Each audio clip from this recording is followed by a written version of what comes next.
So today we're going to recount some of the relationships that we've been talking about. First of all, on my father's side, there was a grandpa, Louis Eugene Endsley, and he named his son, my father, Louis Eugene Endsley Jr., which my father really never thought was really great. Although it was great to be associated with his father, which he was a loyal son, of course. And on my mother's side, I'm just going to tell you the cast of the characters.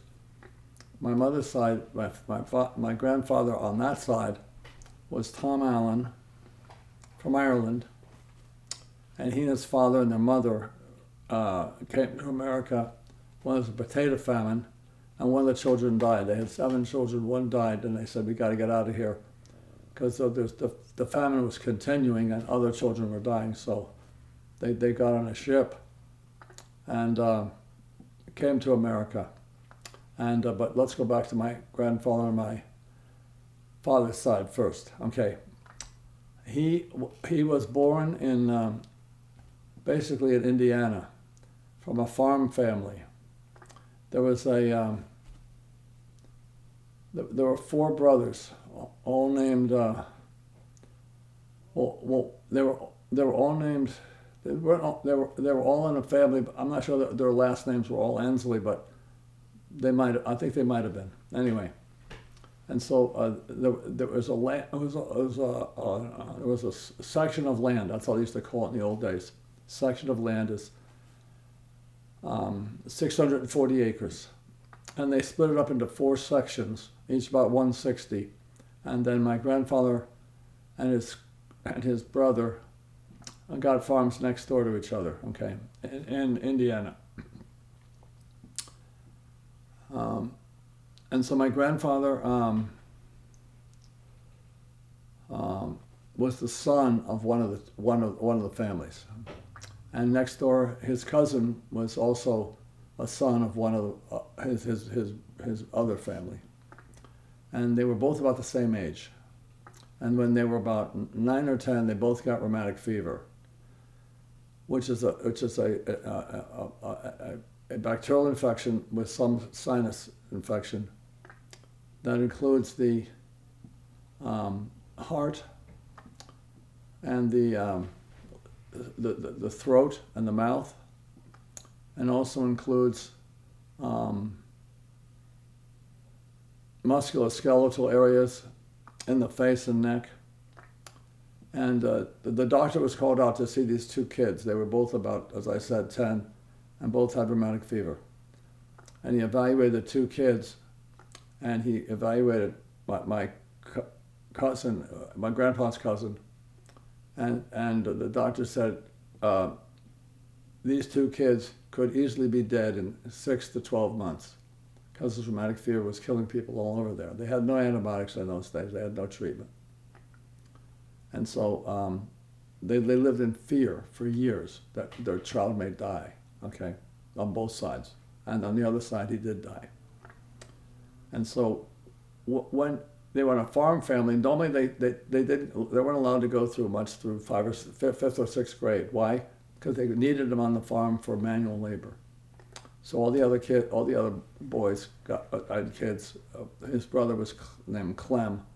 He had to work on the farm, and he loved it, of course. But they always said, "Oh no, Grandpa, Lou, we're concerned about you because you could die at any time. So you do not have to do the manual labor. You do not have to do any hard work." The doctor said, "Don't stress you in any way, especially physically, because we don't know what rheumatic fever is going to do." And those days they didn't. And so he got to go to high school, graduated from high school, and then he got to go to college because they said, "What's he going to do? I mean, we got no work for him here because he's not allowed to do any heavy work. So I guess he has to go to college." So he went to Purdue, and it turned out at Purdue he excelled in his studies. And he told me once what he did was this. He was in a fraternity house, for about, say, mid-afternoon till 10 a.m., the guys will just talk back and forth and talk about girls and talk about whatever they want to talk about. And so Grandma couldn't get any studies done. So what he did was this. When he got home from school, let's say 2 o'clock in the afternoon, he went to sleep and he got up around midnight, okay? And after midnight, he studied from midnight through till 7 o'clock in the morning, then he went back to school. So in other words, he avoided the distractions of all the young men in the fraternity, and so he could study more carefully. And so because of doing that, he got, good marks and slowly became an engineer. He was a mechanical engineer to start. And then he was a railroad engineer. Railroad engineering was the top of the mechanical engineering because it was a machine that had to be fixed and had to be understood. So he just went into it. He loved the railroad. And at that time, there was a big surge in people interested in railroads. Because why? It was going to be cross country. You could go across country. In the old days, you have to go so much and get off for the river, and then you have to go to the next one and get off for the desert. And anyway, so this is going to be wonderful. So and it was. So he went on to become an engineer and of railroads. And then they taught railroad engineering. And then people found out about him. Now, wait a second now. He's got a degree in railroad engineering and he's teaching railroad engineering. So the big companies like Fairbanks Morse and others who were doing railroading went to him and said, "Can you ever consult for us?" And he said, "Yeah, I guess I could. I could, as long as I keep doing my teaching, I guess." So they started hiring him. And the kind of stuff he was asked to see was these certain railroads, when they made a curve, okay? There's different types of curves, that's what he told me. And if the railroads go a certain speed around a curve, they could easily get thrown off the tracks, which they did. And then somebody have to come out with a big crane and try to put them back on the tracks. So he figured out which was the curve, and the power going away from it, power stabilizing it. And when he made that observation, he did research on it. He said, "Okay, give me a track with different curves, and I'll see which curve the railroads don't fall off of." And so he did, and that worked. And so he was called on for all kinds of stuff on the railroad. I mean, he knew about the engines and stuff like that. And so, and he started making money from this. Okay, and nowadays, you'd have to sign up with the railroad company as an employee, so you wouldn't get any patents or anything like that. You wouldn't get any ownership of the company. But in those days, he could work for one company, his company that he started, and then get paid from all these different other railroads. That's not much admired today. Okay, and so. One time in 1910, he showed me the newspaper article. He and his wife were on a train going somewhere, and the train had mechanical problems. He was not involved in the railroad, fixing the railroad at the time. He was going to go, so he and his wife were going somewhere. And the train crashed. 10 cars were thrown off the tracks. There was many deaths. I don't know the exact number, but they were very lucky to be in the car that did not go off the tracks, and they lived. But after that, he was very careful to say, "Look, I gotta know about how to prevent these crashes, which are just because the engine didn't work right." And so he became very famous and very wealthy. However, in 1929, like many people, he was investing heavily in the stock market when it crashed. And after that, he had some money, but not like he used to. But at the same time, he was close to retirement. So he retired, and then he became a material witness, actually a famous witness on railroads and lawsuits. And what he explained to me once was that when a train goes by, okay, in the old days, that there's a fire in a boiler that produces heat, and then propels the wheels so that it goes on. But in his case, the big chimney at the front used to throw out balls of fire from the engine, and they didn't prevent that at that time. And so we'd go into a farmer's field, and the whole field would burn, and then they'd sue the railroad. And so if they got the farmer with the fire, the railroad said, we've got to have somebody that can defend us. And so they hired Lou Endsley, and this is what happened. The farmer's argument was, the railroad burned my farm, burned my land, and so Lou Endsley was asked, as an expert in the railroad, can that happen? He said, yes, they can put out some fire on the land. However, it's only 2% of the fire that actually goes out of the chimney onto the land. And the farmers, the jury would say, 2%? Hell, I don't even get 2%. It's a nothing burger. It's not a very small amount. So they'd say, oh no, we give credit to the railroad because it's only 2%. When he was on the side of the farmer, when they asked him what could happen, he says, well, what could happen is when the railroad's going along, it throws out a spark or a little a segment of fire. It's like they're taking a bushel basket and just throwing all the fire right onto the field of the farmer. And so they said, okay, he's responsible. The railroad's responsible. And so they fought back and forth on that. Of course, that was, and he was the expert in that particular area, and he gave a truthful but different answer if he was defending the farmer versus defending the railroad. You understand what I'm saying? Yeah. Okay. And so that's what he did. And one other thing is he became very famous locally because he was a big deal in Pennsylvania, but also he had moved to Pittsburgh, where that's where steel, and that's where Carnegie was making steel, and the railroads were making the railroads, and of course the biggest railroader of all was Rockefeller, because he was moving oil through all these different areas. And so so after he lost his money, he became a research person, and still had a comfortable income, and that's what he did mostly. And he loved to be in Who's Who. There was a thing called Who's Who in America, and Who's Who in real estate, Who's Who in research, Who's Who in the railroad, Who's Who in, counsel for the railroad for helping with the lawsuits. And so he ended up with about, my mother always said a little condescendingly that he just went around and found anybody who makes a Who's Who and offers to pay $50 for buy one, and then they'll put them in a book. That's what she used to say, but that's a little disparate. That was not nice to say, but I was not completely true either.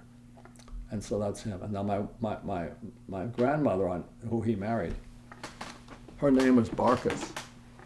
And Barkus was the only child of a couple called Alice and Barkus.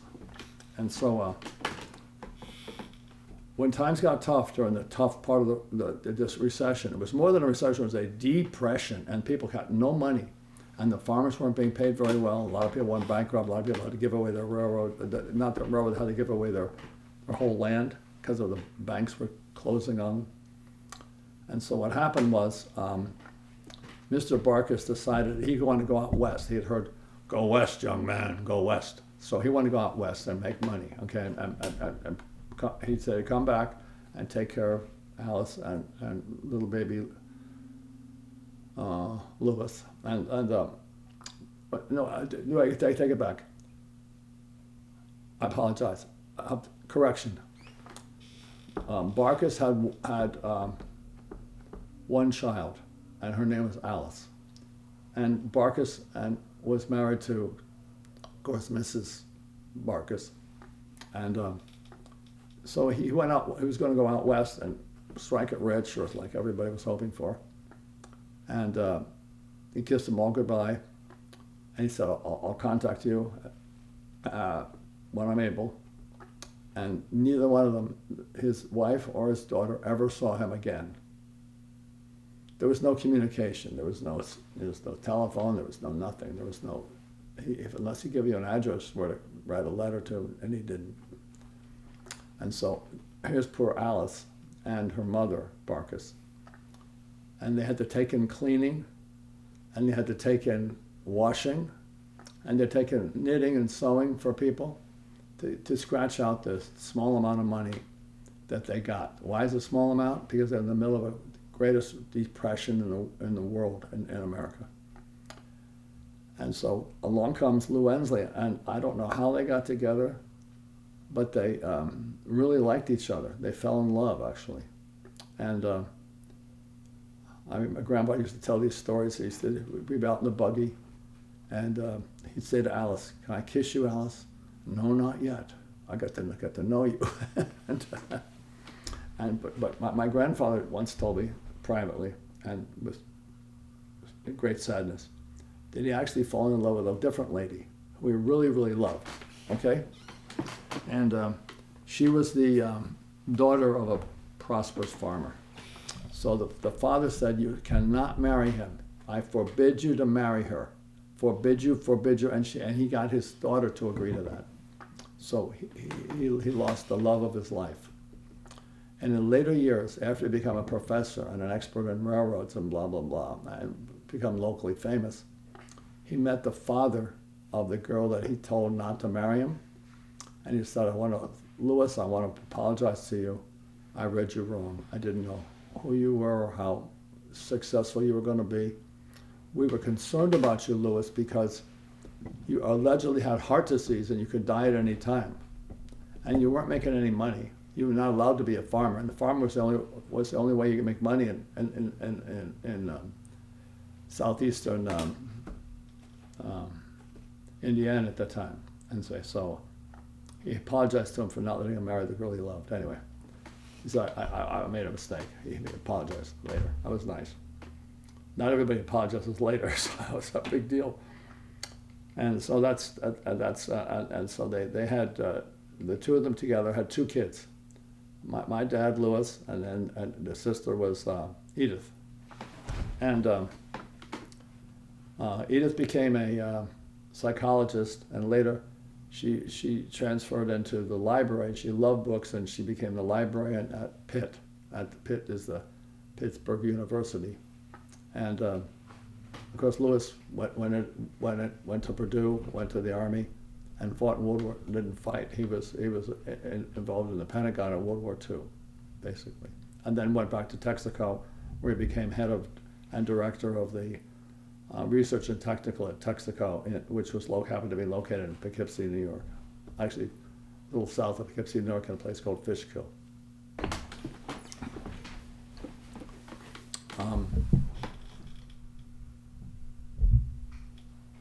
The Endsley families on both sides were rugged, had just been through a huge depression, been through a war. These are not people you can fool around with. These are not people that are going to fall over and do whatever you want. So my mother and father moved to a house in Beacon, New York, near where Dad worked. And so my mother and father wanted to find a school. So the only school was available for children, and then through high school, was a big old house that was in I'd say moderately disrepair, because I didn't know how to evaluate a house at that time. But they had classrooms in the different rooms, and there was a lot of discontent. There were no sprinkler system. There was very poor lighting, and so my mother and a group of women, mostly, got together and said, "We need a new school. This is irregular, outrageous, and we needed just a new school because the kids who are going to come here are going to want to go to high school and beyond, and so we need a new school. And so they fought like crazy with the powers that be and the government, and went back and forth. And so finally they selected my mother as the leader of the group. Okay, so she went to all the meetings, interviewed everybody, and told them how critical it was they get this. It was outrageous that you'd let the kids stay at this school like this. And of course, one of the reasons that she got so upset was the guys were sort of tough there, and so I was a new boy on the block. Oh, let's go beat the new boy up. He's a tall, thin kid with glasses, and so I got in a lot of fights. And so, but I eventually maintained friendship with these guys. And I remember there was a big tree there with big knobs of, the roots that came up, and they were carved on, and anyway. I remember several times in the fights, someone would be thrown against the roots of the tree. I remember several times I got cuts on my knees when I was thrown down. And I never told my parents about it because I said, look, they're going to say you're not tough enough to do this. And Endsley took on, with a group of other women and some men probably, that they wanted a new school and they needed it now, and they're not going to wait for it. And basically at that time, this would be the late, after the war, in the late 40s, maybe late 40s, they made the argument to the government, to the local government, that look, the war's over, the Depression is mostly over, let's get a new school for the children. Remember, the children are the important thing in our country and in our lives. And so they actually had a big vote, and they voted it in. So they decided to build a beautiful big school, well, for the area, and it wasn't a really big school, but I'd say a medium-sized school, so that all the kids would have desks and chairs and usual things, and books. And so the question came up, what are you going to name it? So the committee that was built, making the motion to try to get it built, had a meeting, and they decided to name it after Louis Endsley. Okay, because she had literally devoted her life to it, well, for 2 or 3 years. And but the politicians all met, and they decided to name it after Admiral Forrester, who was a prominent local person who worked his way up to Admiral in the Navy during the war, during World War II, which was just over. And so they named it for Forrester instead of Louis Endsley, which I think was probably more appropriate for the area, in other words. But sometimes around here they'll name it after the person who fights the hardest for it. Anyway, my mother always told the story, but never complained about it. She wasn't really modest, but she wasn't pushing her name forward for anything, Anyway, and that's about it for now. Now, what are we going to talk about next? We moved to Poughkeepsie, New York, and my mother and I went in to meet the principal and so forth. And the principal said, okay, I can see your grades are pretty good for the half, and then, but you haven't really completed the classes that we expect to be, like math and geography and English and so forth. So he gave my mother the choice. You can either advance them a half a year, or you can put them back a half a year. Okay? And so she knew this. She knew that men are slower in school than women. Women are smarter, I believe, and I believe it's still true. But not everyone, but as a general thing. And so what they do is, so she said, leave him back 6 months. And the reason is, he'll become more mature. You got a new school to learn all this, new people, he doesn't know anybody here. So 6 months would be good. Okay, so fine. So I entered it as 10th grade. And 10th grade, you had the subject, and then in the afternoon, if you wanted to, you could go into different clubs, like the art club or the newspaper club or this club, that club, the club things, not the sports. Okay, and so because I didn't know anything about anything there, I got into no clubs. So every afternoon for an hour before I went home, instead of going to a club, I just did my homework. You know, well, what else is there to do? Just do your homework. And I concentrated my homework every afternoon, and sometimes in the evening, but not very often. And at the end of that semester, the teacher of the room came over to me and said, "You're sort of a quiet guy, aren't you?" Well, I said, "You may ask me anything, I'll tell him." Yeah. And they say, "Well, it turns out you just got all A's except one B." I said, "Really?" I had no idea. And they said, "So because of that, we'll let you out in the last hour of the day, and you can join a club." Okay, fine. So I joined debate club, and I joined the people were putting on shows and taking different parts and different things. So I joined that one. And after that, of course, my grades went steadily down because I'd already no one was pushing me to get good grades because they thought, oh, he could get good grades, but maybe he doesn't with this semester, you know. But anyway, so that was that, and I played two roles.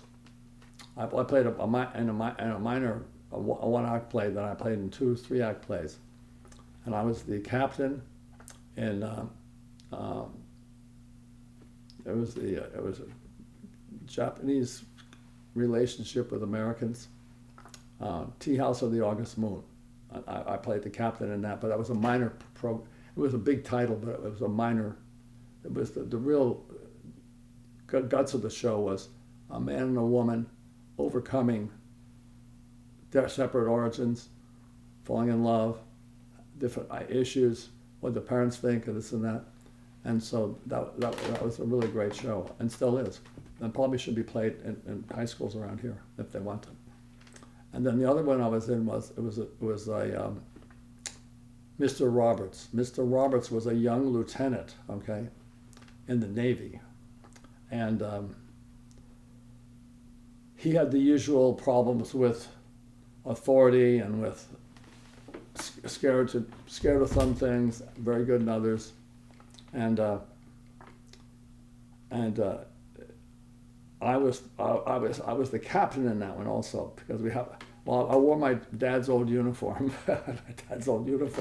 in the 2 plays because those particular characters would be helped by having a uniform. And I had in one play I think I had the lead has 300 lines. I think I had about half that, about 150 lines in both plays. But the guys who were the stars were the same guys who ran track, and they were really good guys, nice guys. They played the leading roles, and they both joined the Navy afterwards. In fact, I'll tell you the story. It's another good story. So Mr. Barth, well, my father was at work, so my mother didn't want to drive, but so Mr. Barth drove me, his son, and Nick Naranjas up to Albany to get tested for the military, okay? And everybody wanted to be an airplane pilot, everybody, including me. But then I realized, I can't see very good, so I was like, I'm gonna get in. But they all did exercises, physical exercise. They all took tests, but they weeded me out in the early stages because they said, here's a sign. Can you just read these numbers and letters in order? So I was sitting there for about 45 minutes. So I said, I bet I can memorize all those in order. Okay? And so I told them what I thought it was about 12 or 13 letters. And they said, oh, you missed one. Could you read them again? So I read them again. And he said, you missed the same one. He said, son, why don't you take out your glasses and try it with the glasses on? And so I had hidden my glasses. So I got them out with my glasses. I read fine. However, they were looking for pilots at that time. And the other three guys all had good vision, perfect vision. And two of them ended up as helicopter pilots. And my best friend, he got to go to jets. The jets guys they had to have perfect vision, both ahead and to the side. And it had to be color vision, and it had to be peripheral vision, and you had to know the colors, apparently, because you're going to be, it'll be like in you know, about 3 seconds to decide if you're going to shoot the other plane down or not, you know, so, or something like that. So he got to be a pilot, and he was a great pilot. And he went through 2 tours of Vietnam in jets. And when he came back, he took a aerospace engineering course at UCLA, and he became he joined the what do you call it, the people who were doing research in different areas in space. And his research was on the gravity and the movement of the moon, a critically important thing. However, he says, you know, I really miss flying. I said, well, why don't you tell the Navy that? He says, you could do something in flying. He says, well, they hired him as a research person in flying, because of course he knew all about flying, because he had been flying jets for several years, including in gun battles over Vietnam. And so he joined the NASA, part of the NASA research and development of the space world. Okay, that was interesting. And then the other thing about him was, it's a most amazing story. He was the last alive of 13 pilots that all joined together, these Navy pilots. And they didn't all die in battle. Some died in accidents and a car accident. One guy died in a car accident. 2 of them, as part of the Jet Air Force, to be in the Jet Air Force, you have to be able to land on carriers. And the next one was, you have to be able to land on carriers at night, so there's no light to see. But they did have some tail lights or some patterns of things where they could, the pilots could at least give some idea where the ship was, okay? But what happens sometimes in those, when you're landing, if you don't land exactly right, you go off the end and into the drink and you die. And 2 of them did that in the training. And so, after the war, when Larry came home, I said, well, how did you get through? I mean, you're the only one still alive of 13. And he said, yes. He said, well, it was a strange thing. I became very good friends with a guy, and we were the 2 last living pilots of the 13. And so he said, this other guy, was going to get married. So he asked Larry to be his best man. Larry says, fine. And then they said, okay, also he says, just so you know, the other guy told him, he said, just so you know, in case I die, you know, anytime, you're the executor of my will also. I thought, would you do that? Sure. Didn't think he was going to die. And so the night of the wedding, they had a party, okay, somewhere. And Larry would not tell me the details of it, but it was like young guys go, we're tough guys, and we're pilots, and we're jet pilots, and anyway.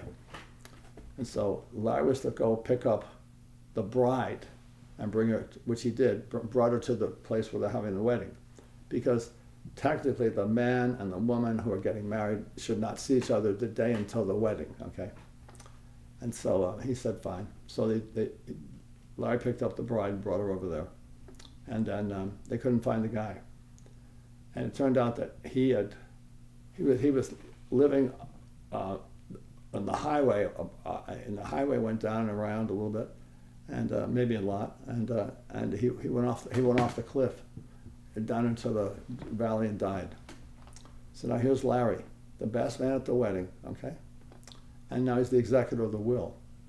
He went for a wedding and he came away with a funeral. And he was really traumatized for that.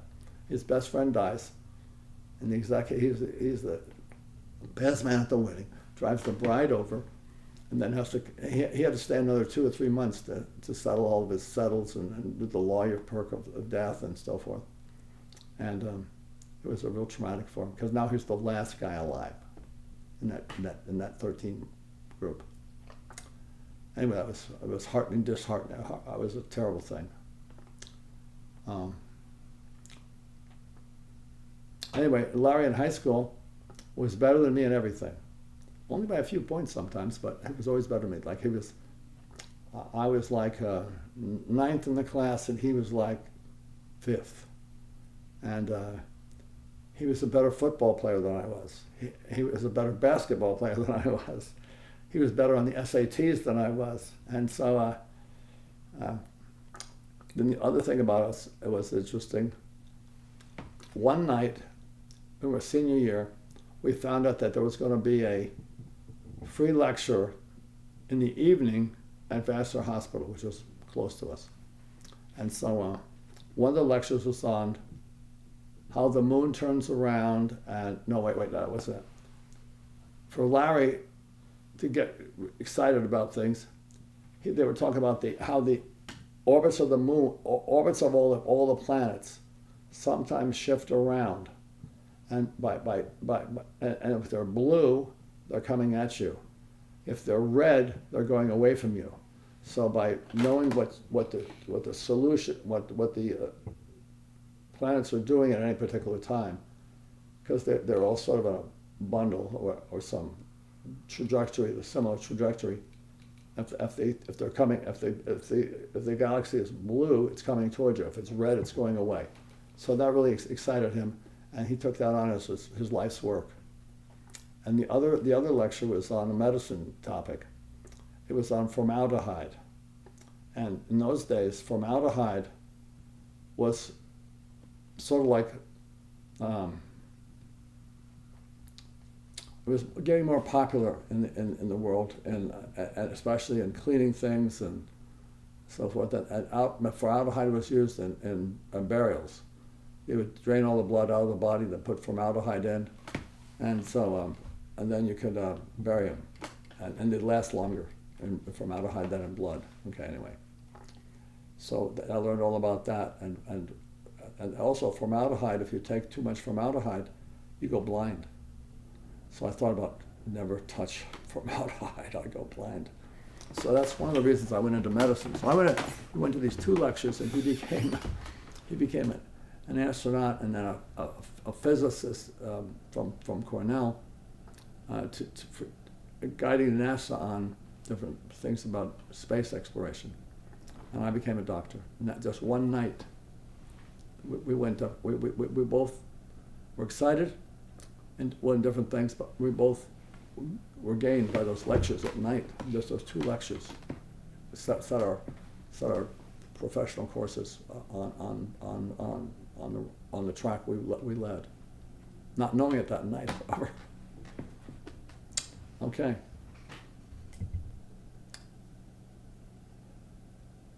I'm going to summarize my career real quick here, and then I'm going to tell you how I got to be a Modesto. So just to let you know what it takes to be, what I took, the path I took to be a cardiologist. Some could do it faster, some could do it slower. I'll just tell you what I did. So I after high school, my father told me, my mother and father were talking about me, and then my mother said, you got to go to college, so we got to save some money for college. And my father said, he doesn't need to go to college. He just needs to join the Army. Give me something, men, 10 stout-hearted men, and I'll give you 10,000 more. He used to say stuff like that. And then mother said, no, got to go to college. Dad, you just want to put him in an Army uniform because you're in the Army. He was actually by then a colonel. And so I said, if I can get to college, I'd rather go to college, if I get in. So my mother and I sat down at a table. Neither one of us knew anything about college, because I didn't. And she said, well, I've heard that there's certain good colleges here in the East. And I said, what are they? She says, well, there's Harvard and there's Yale. You ought to apply to those 2. I said, Mom, are you sure? I'm just a guy in Poughkeepsie, New York. I'm average in the sports, and I'm a little above everything in the academics. You think I'm going to get elected, or what do you call it, a mission? I don't think I will. But she was so excited. I'd love to have my son go to Harvard, my son go to Yale. I said, Mom, it's not me. It's these. The guys who have already been through those colleges send their kids through them, because it's based on, based on heredity, basically. So I didn't know who to go. Did what I did. So down the street there was a guy by the name of Lawatch. That was his name, Lawatch. Nicest guy in the world. He was a salesman, a wonderful salesman, and he was selling machines that made milk into cream or something like that.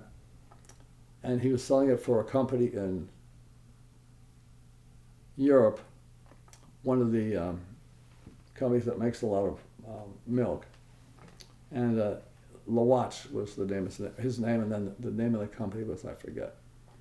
Anyway, and so one day he came over.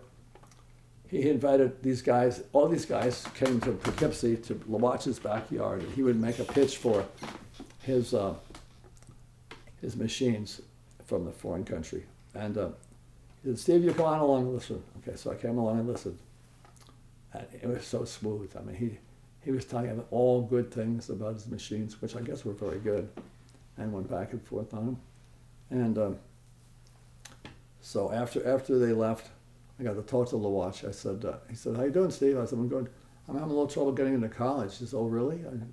You're one of our brightest guys. Why can't you get into college? I said, I don't know. He says, I said, well, I asked him, what college did you go to? He said, I went to Colgate. Oh, really? What's Colgate? I had no idea.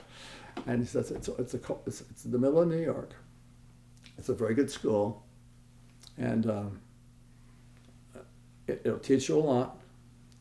And it's not a Harvard or Yale, but they don't really know much more than we do. They're just sort of heredity. But and so that's why I went there. I learned a lot, and I got this really good job. He was like a vice president of this company or something, I think. He said, I could write you a letter to Colgate telling you how good you are, and recommend that they not hire you, but they accept you. I said, well, that'd be very nice, Mr. Lawatch. I didn't know that. So I brought in my grades to him, and they were pretty good grades at the time. And he wrote a letter, and by God, they accepted me for Colgate. Colgate. I knew nothing about it. And so then he said, my parents had moved to Texas, because my dad got a job in oil and gas in Louisiana. And so he said, in fact, I'll drive you up there. Really? You drive me up there? Because I had no idea how to get there or where it was. So he said, yeah, I'll drive you up there. So he drove me up there, and he was so smooth as a salesman. I mean, he went around and talked to everybody. Good old boy, this and that. We love you here, blah, blah, blah. He's like, I got this young man, he's going to come to Colgate. I think he'll do pretty good, and so forth. And that's how I got into Colgate. I couldn't believe it. And in Colgate, I got a guy by the name of Todd, and he was head of comparative anatomy, comparing the life cycle of mammals to Americans, to humans, I say. And so I learned some stuff from him. But my main subject was chemistry, okay? And because I went up there and I said, they had an intake, they had some graduate students giving you advice on what courses to take your first year, okay? And so they came to me and they said, well, what do you want to do? I want to be a doctor. I said, I don't have a plan B. So I just want to be a doctor. How do I get to do this? He said, you got to take chemistry, you got to take some science work. I said, well, what's a good science? They said, well, chemistry's here, the highest reputable, the hardest one. I said, I'll do that. I'm going to do chemistry. It's just haughty and arrogant, you know. And they said, fine, okay, chemistry. He said, I don't know much about sciences, so I'll go next door and talk to a guy who knows more about being a doctor and I'll get his advice, and we'll come back and we'll tell you what subjects we think you should take. And I said, great, that'll be good. So I waited in his office and went around and asked the other guy, what subjects should I take in my freshman year? So the guy told him, you should definitely take chemistry, and that's number one. And since you're interested in science, you should take physics also. And number three, you should probably take a calculus, the advanced course of calculus. And then they said, and of course also, Colgate requires the core subjects, which is history, sociology, this kind of stuff. And that's another one you have to take. Then you need to take a foreign language. I said, which foreign language do you want to take? I said, I don't know. I took 2 years of Latin, 2 years of Spanish, and know none of it. Oh, wait, 2 years of French. 2 years of Latin, 2 years of French, and I know none of it. So what do you recommend? He said, well, there's some really top chemists in Germany, and they speak German, and they write papers in German. So maybe just take German. I said, after 2 other languages, I didn't do well in. And so, okay, I'll do that. If that's what it takes to get into medical school, I'll do anything that's required. So I ended up with 7 subjects the first year. Now, normally it's about 4 to 5 subjects the first year. I had 7 subjects. And so I concentrated on the sciences. So I knew that would be probably more applicable for medical school, which it was, I turned out. The others, I didn't really even pay much attention, because like geology and the different things like the culture in Panama, things that were interesting, but not that wasn't me, and so the first 4 years in college, I did pretty good in sciences, and got straight C's in everything else. So from that point forward, I got just a straight C on my report card. In fact, one time I was trying to encourage Andrew to go to college, and he said, "Dad, it might be too hard." I said, "No, it's not hard. It can't be that hard, because I got through."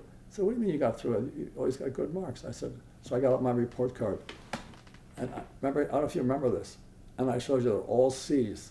In sciences, yes, some B's and A's, but everything else was C's. And so, and that was my college career. Also, I during that period of time in the '60s, television was just available at Colgate. It had been invented in the '50s, and it was in the basement of the dorm I lived in. And so I used to watch a lot of television well into the night. And during that time, of course, Kennedy was shot. And what did that mean around the world? This guy, Lee Harvey Oswald, was he really the killer or not? Did he have help? And so they were carrying him out through the passageway to go to jail. And this guy came in and shot him, or Ruby is his name, shot him and killed him, right while they were walking with him. And it turned out that Ruby went to jail, had cancer and died. And then, of course, Kennedy had been shot and killed. Then the next thing that happened was Martin Luther King got shot. And he was killed. And it was a big whoop-de-doo for all America. He was like the pastor to the presidents. He was a religious guy. And then after that, Robert Kennedy got shot and killed. So I was listening to all these things on the TV, and they were fascinating to me and scary. So anyway, I was my C's mostly. Also, in junior year in college, I decided that I didn't really want to spend much time in Colgate anymore. I wanted to go to Europe. I wanted to go. So I convinced the professor in English, the professor of chemistry, that he would let me go to England if I took chemistry and came back with good grades. However, if you don't come back with good grades, you have to repeat the whole year over. So I went to University of Edinburgh. I got accepted. I was there for a year. Interesting, when I first met my current wife, Anne, she had gone to Europe for her junior year too, and she was at Cambridge. Cambridge is a big fancy school, highest marks there. But I spent my time in Europe studying atomic weapons and atomic bombs, and so I became very much in the group against allowing America or Russia to set off nuclear bombs in the atmosphere just to see how they worked. Because they did, except for the two bombing of Hiroshima and Nagasaki, we didn't know how much they worked. And so when I was in Europe, the Russians shot off they dropped a bomb in the Baltic area, Baltic Sea area. And in the old days, prior to that, when the bomb went off and all the nuclear material went into the atmosphere, it all blew north to the North Pole. It's pretty safe, not too bad. But the next time they shot off a bomb, the wind changed, and the wind blew all the nuclear material from Russia all over Europe. And the especially emergency was the children, because the bomb was in all the grass, and all the grass was eaten by the cows, and the cows had nuclear material in their bottles of milk. So they recommended no children should have any milk at all, especially because of the nuclear possibility that if they get that in their blood, whether it's now or in the future, they could have nuclear material in their body and they could get all kinds of diseases, especially cancer was big popular then, it was well known. And so that was what I was working, I mostly worked on that. And I went to rallies, I talked at rallies in Europe. And also the America put their nuclear materials, the Nautilus nuclear several subs were in Dunoon. Dunoon was this inlet where America had a chance to check over their submarines and make sure they're working and change things and get some experience with nuclear subs. And I joined the protesters protesting the nuclear subs in that area. And there was a song about it. And they were afraid that the American soldiers or submariners got out, they would do harm to the women, especially young women in Dunoon. Okay, so the British made up a song, and here's the song. Oh, the Yanks have just dropped anchor in Dunoon, and they've had their civic welcome, fight the tune.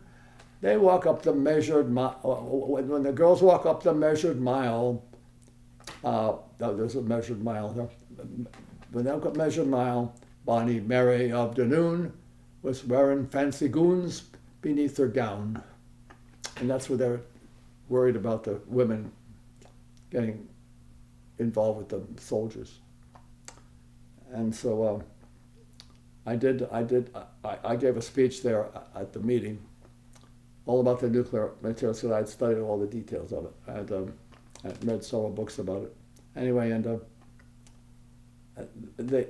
they said to me, what's the biggest risk that these materials will blow up?